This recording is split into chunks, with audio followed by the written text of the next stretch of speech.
binapaboran yung isang kontraktor at mukhang meron atang kumita rito na malaki. Prangkang sinabi ni Senator Raffy Tulfo kay Finance Secretary Benjamin Diokno na pinapaboran ang isang kontraktor at meron daw kumita ng malaki sa pagpapagawa daw ng bagong pera na 1,000 pesos bill. Bakit daw kailangan pang dalhin sa Australia at nagsabko na naman? Kaya naman ang tanong ni Senator Tulfo, bakit kailangan natin ng polymer? Kaya naman nating mag-produce ng sariling pera. Talagang gumagawa kayo ng paraan para makapangkurap at makakulimbat ng milyon-milyong pera sa kaba ng bayan. Kaya lalong tumataas ang utang ng Pilipinas dahil sa mga kurap na politiko. The ball is back with you. Kasi manghuhula lang ako. Okay. Kasi binapaboran yung isang kontraktor at mukhang meron atang kumita rito na malaki. Yeah, Deputy Governor. 28 billion pesos na contract. That's a huge contract, yeah. Yung detalye po nung kasi hindi ako talagang na-involved. Who would know in the BSP about this? I would know. I would know. Secben, yeah. I was governor when that happened, but Ganun ba? the Okay. decision to have BSP print was the president's decision for BSP. And we have competitive bidding. May bidding po yan. Competitive bidding. Hindi po binigay lang namin doon sa... Was there a bidding? There was a bidding Conducted? by BSP. Was there at nanalo po? Yes, I don't think so. May bidding Can po. we see that? May bidding po yan. Okay. And then pangalawa, follow-up. Bago ako umalis dahil nagpermiso lang kay Win. Doon din po sa pagpagawa ng pera, di ba, nagbago tayo ng design sa 1,000 notes natin. Bakit hindi po dito natin ginawa, inimprenta? Ba't kinakailangan padalhin sa Australia? At again, nagsubko na naman. Wala ba akong kakayahan yung BSP na iprinta yung sarili natin pera? At ito pa po, nasan ba itong pera to? Ako po ang governor nung dinesisyon na namin yan. Wala po capability rito sa Pilipinas. Wala. Because we are shifting to polymer. Okay. And And so if we could shift to polymer. I talked to the governor of Australia. So So itong mga pera ito, pinapagawa na sa Australia. G2G po yan. Australia. G2G. Opo. Kaya nga.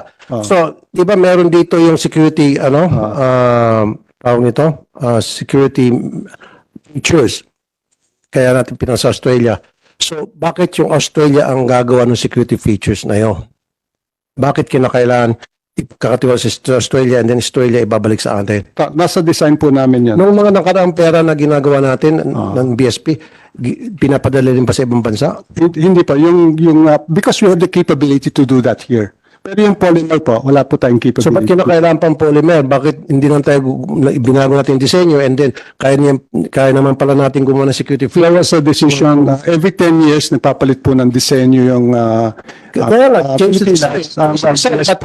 Yes, change the design. Pero dito pa rin natin gawin.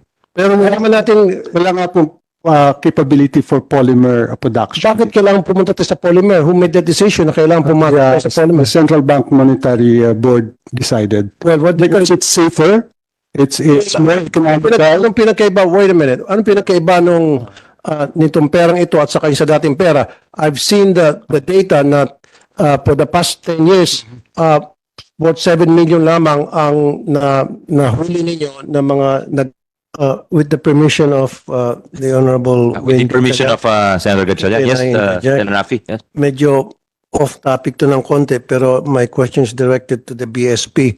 Ito po ay may kinalaman doon po sa national ID na may budget po ng 28 billion and it started back in 2018 and hanggang ngayon hindi pa rin po natatapos. Ang akin lang po pinagtataka, inarbor nyo po sa PSA yung pagpapagawa, pag-a-assign, pagbibigyan ng task kung sino po yung gagawin national ID. Na matapos nyo po ma-arbor, isinabcontract nyo po sa isang company. And nung matapos po may subcontract, yung ngayon, sa palagitnaan, nagkagewang-gewang na po yung paggawa ng ID, nagkaroon ng problema. And from my understanding, there are about 20 million na mali ang disenyo, kaya babaguhin. Anong mangyayari doon sa bagong disenyo? Itatapon na lang ba sa basurahan? At ano na lang yon? Kumbaga, wala na yung mga nagawa ng maling ID kasi gagawa kayo ng bagong design or magpapalabas kayo ng corrected design and then yung lumang design and the corrected design, gagawin lang kayo ng konting correction doon. So meron tayong dalawang klaseng disenyo. Please, Thank you. would you know about that, Thank you, Deputy Governor? Mr. Chair. I just have some notes that the designs are actually approved by the PhilSys Policy and Pero Quality bago lang, sir, Council. isagot lang, bakit niyo po inarbor sa PSA? Di ba dapat PSA na ang maghanap ng agency, government agency na para gumawa ng national ID? Para sa akin, di ba dapat yung National Printing Office ang may capacity din? Or kayo pa meron din kayong capability sa BSP, bakit po kinakailangan yung isa? Na-request po ang BSP na tumulong. Hindi po, inarbor niyo po, kayo po nag-request, hindi po ni-request ang BSP. It was the BSP who requested from the PSA na kung pwede sa inyo na po ipasa para hindi na po magkakaroon ng bidding kasi government-to-government arrangement, so there's no need for bidding. Yun po yung purpose niya, para hindi na magkaroon ng bidding, tama? Mr. Chair, Can you answer? Mr. Chair, yeah, go ahead. the national statistician who's head of the PSA is here. Okay, Maybe we so- can directly answer. Parang traffic controller tayo. Sino talaga makakasagot? Thank you, Okay. Mr. Chair. Yeah, yes, our national statistician. Yeah, Mr. Map. Yeah, Senator, the original plan to for BSP to print the national ID was ordered by former President Duterte. So it was given to them. But BSP is one of the three printing agencies. You're right, NPO, APO, and BSP can actually print. So they are the ones. So bakit sinap-contract pa kung kaya pala i-print ng BSP yung ID? Ng national ID, ba't kinakailangan i-subcon? Thank you. And Win will follow you. Yeah. Thank you. Thank you, Mr. Chair. Be rest assured that the 10 minutes will be very fast and direct to the questions. Anyway, this is the DBCC. So, Mr. Chair, this is the policy. So we would know already, as vice chairs, the directions of the current administration, and we'll take it from there. And we will just ask the detailed questions probably as we hear the different departments. I'd like to ask anybody from the BCC, and I'm glad that one of the priorities of the Marcos administration is to continue the infrastructure development, no, which we have been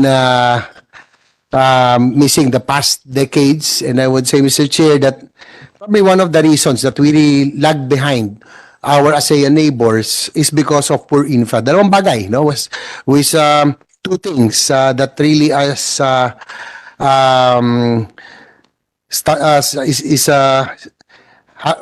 are having problems, no. We're trying to get foreign direct investments, but there are two things that hinders us from getting them. They're going to Singapore, Malaysia, Indonesia, Thailand, and now Vietnam. Before po, kung hindi ako nagkakamali, we were third or at least top 5. But now Vietnam has over in terms of foreign direct investments because of two things: high cost of electricity and poor infrastructure. And I'm very happy that the President mentioned already in his initial SONA and the recent SONA that infrastructure will be given will be given priority. Siguro si Sec Joc or Secretary Balik sa akin can answer. Sa report ako, no, the report yesterday by Sec Joc, no, that we'll be spending about 5 to 60% of the GDP for infrastructure. That's correct. 5 to 6% Of gross domestic product, Your Honor, and it's about 21% of the budget for infrastructure. Okay. Well, that's a very good, Mr. Chair, that's very good to hear because for so many decades, we've been spending about 2% only. And probably that's one of the reasons we really were overtaken by most of our neighbors. And also, just to give you an example, infra spending Philippines now is 5.3, hopefully to maabot tayong 6%. But Vietnam is still spending spending more than us, no? Nasa 5.7 to 5.8. My question is there a way that we can still increase so that because we have a lot of catching up to do because in my own estimates in terms of infrastructure development, we're probably about 20 or 30 years behind. Your Honor, I think 5.3 is an underestimate of what we will spend for infra next year and the following years, because the new program now considers public-private partnership. So in fact, if you notice in the 94 priority projects, 30% of the 94 projects will be done through public-private partnership. In addition, renewable energy that's purely private. In fact, power is purely private in this country. In other countries, yung power and water are government projects, or even telco are government. In our case, telco is private, power is private, and water is private. So the 5.3 is actually an underestimate. It's sponsoring the PPP reform as we speak. Later, he'll be on the floor. Yes, in fact, hopefully we finish interps today. So hopefully second, third reading by next week. So one of the priority measures will be passed today. That is the PPP measure. Anyway, so in your estimate, so 5 to 6% is what government is spending for infra. And if you add the PPP project or